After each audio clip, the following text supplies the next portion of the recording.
prepare your foods. We have 2 steamers that we're working with. Yeah. And yes, hello folks. Today we're going to be doing a cooking segment. We're going to be working with Chef Joan from Joan's Buns. This is Joan's Buns Incorporated. Yeah. She's also a personal chef. And so one of the things that I've talked to you guys about is my challenge, not just eating healthy, but preparing healthy foods and preparing healthy foods that everyone in the family is going to like. So we're here today, and what are we going to be cooking today, Chef Joan? We're doing a chicken and brown rice, wild rice dish. Ooh, chicken and wild rice. Okay, that sounds good. Am I even using the right knife to cut the chicken? Yes. Okay. Well, yes, you can. Okay. Always use a chef's knife.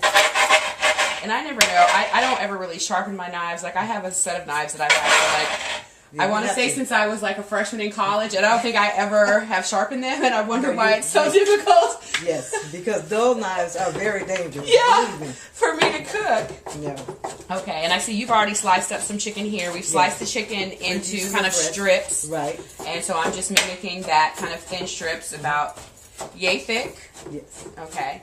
And we're going to cut those into, like, cubes. Oh, okay, so I can cut them even smaller? Yes, you can. Okay. I'm glad I'm doing this now. I definitely need a manicure because I'm looking at this right now like, ooh wee, something has to be done with this. Okay, so talk to us a little bit kind of beforehand about how we're going to be preparing the chicken and the benefits of the way that you're going to be preparing it. Well, today we're using a steamer. That means we're not using any fat at all. Okay. So that's the healthiest way. If you're trying to watch your fat intake, your calorie intake, you want to make sure you use steam. Okay. Or you can poach. Okay, and what is poaching? Is that Poaching is where you use your hot water and you will put your chicken into it and let it boil. Oh, okay. So and with the steamer, your food is actually separate. The steam is coming up from under, and cooking the food that way. Right. Okay. You have to worry about it drying out. Okay. Yes. All right. And poaching is a good way too because it doesn't dry out as well. Okay. And the best way to poach your chicken is to use a chicken broth. Okay. Now, what about, is there any particular type of broth, like maybe a low sodium? Because I know some broths can have a lot of sodium in them. The best way is to boil your chicken and use your own broth. Okay. Yes. Okay. And what you can use is you can take that chicken broth and you can strain it. Okay. And get all the fat. heebie-jeebies, the fat pieces out. Because I know, like, a lot of times I'll put my chicken in a crock pot if I just know, I don't know how I want to cook the chicken, I just need it cooked and take care of it when I get home. I put the chicken in the crock pot. So you're saying I can save that extra, just strain it and use that. What you can do is you take a mirepoix, and that's your onions and your celery and your peppers, and you put that in there, onion, celery, and carrots. Okay. And you put that in the water, and you boil your chicken. Onion, celery, carrots, put that in the water, boil the chicken. That's your mirepoix. And that's called a mirepoix. You know, I thought you said Jamiroquai. A a mirepoix, and that's basically kind of a homemade chicken broth. Yes. Okay, I can take that. That way you control your sodium. Okay. All right, that's a good thing. Now, for people who can't make their own chicken broth, is there any particular kind that you recommend over others? No, not really. I think Swanson.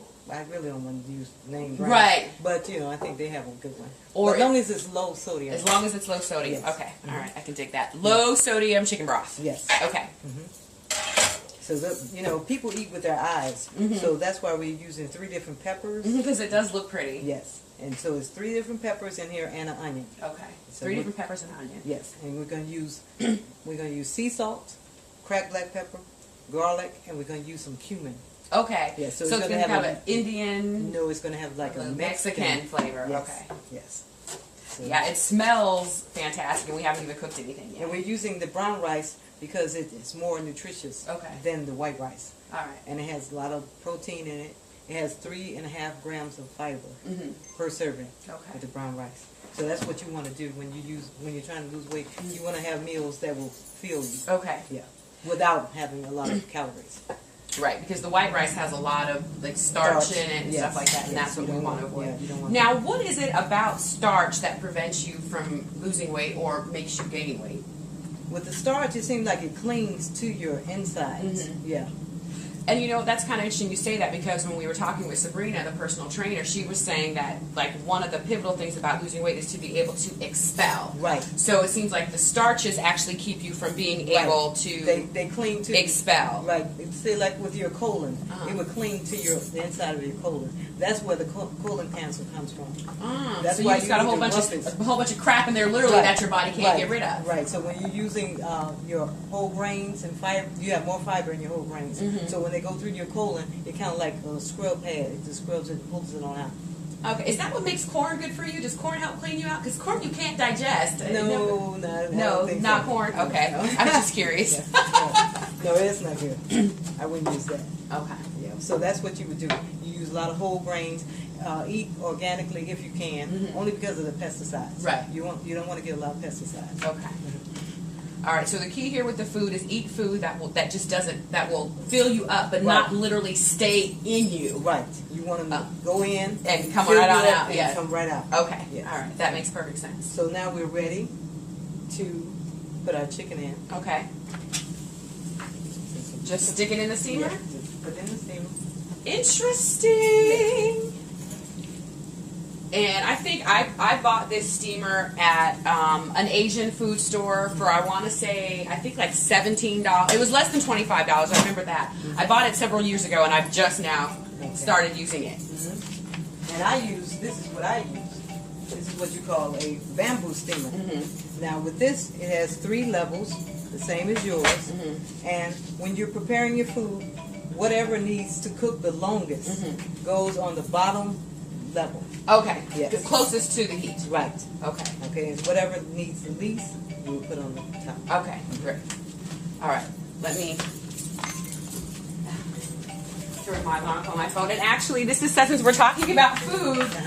One of my things is I try to eat 5 times a day, so I set my alarm on my phone for every 3 hours. So that's what this annoying sound is. It's my phone telling me, Heather, you need to eat. So that's just another good tip that you can utilize. Utilize the alarm clock on your phone. If you're not used to eating several times a day, this is a really good way to remind yourself. And it doesn't cost anything extra. If you already have a cell phone, then you have an alarm on it. Okay. And so the chicken, we just kind of leave it in here and let it do its thing? Yeah, usually with the chicken breast, it takes like 12 minutes. And you want to make sure your chicken is 165 degrees. So I guess I should buy a thermometer. Yes. Okay. That's what this is. Okay.